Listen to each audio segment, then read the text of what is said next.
ആ നിങ്ങൾ എത്തിയോ? വരൂ, ഇരിക്കുക, എല്ലാരും ഇരിക്കേ. ആ നിങ്ങൾ നേരത്തെ വരുന്ന ഞാൻ വിചാരിച്ചത്.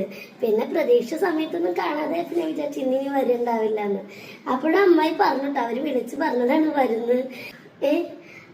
ആരിവിളോ? അല്ല, ഇതെന്റെ രണ്ടാമത്തെ മോളാ.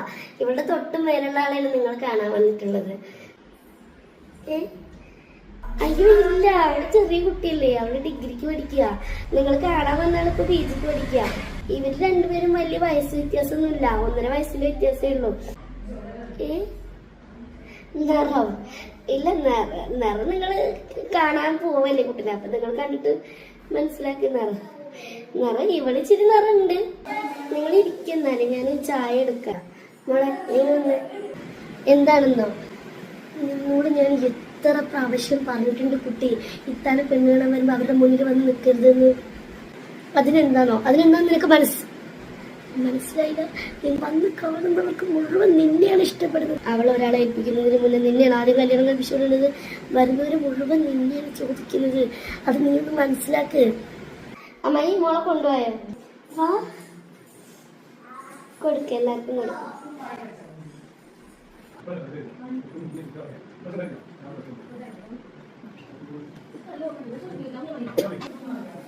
മോൾക്ക് എന്തെങ്കിലും സംസാരിക്കാന്നുണ്ടെങ്കിൽ അവർ സംസാരിച്ചോട്ടെ.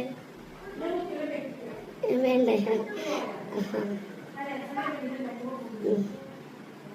ഇറങ്ങണം. ശരി.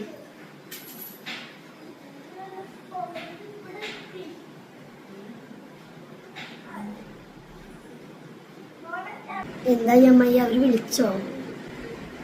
എന്നിട്ട് എന്താ പറഞ്ഞു? അപ്പൊ അവരോട് നമ്മൾ പറഞ്ഞതല്ലേ ചെറിയ ആളെ കെട്ടിക്കുന്നില്ല, വലിയ ആളെ കഴിഞ്ഞിട്ടുള്ളത്.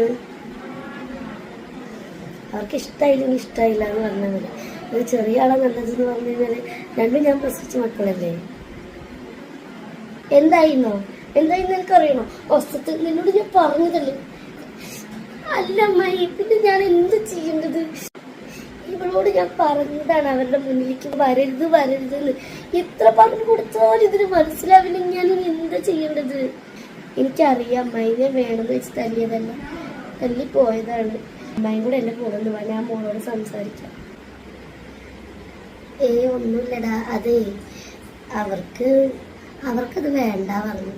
വേണ്ടെങ്കിൽ വേണ്ട, അത്രേ ഉള്ളൂ. മോളിനി പഠിത്തത്തിൽ ശ്രദ്ധിച്ചോട്ടോ. ഇനിയിപ്പോൾ അതും ആലോചിച്ചിരിക്കണ്ടെന്ന് വിചാരിച്ചിട്ടാണ് ഞാൻ പറഞ്ഞത്.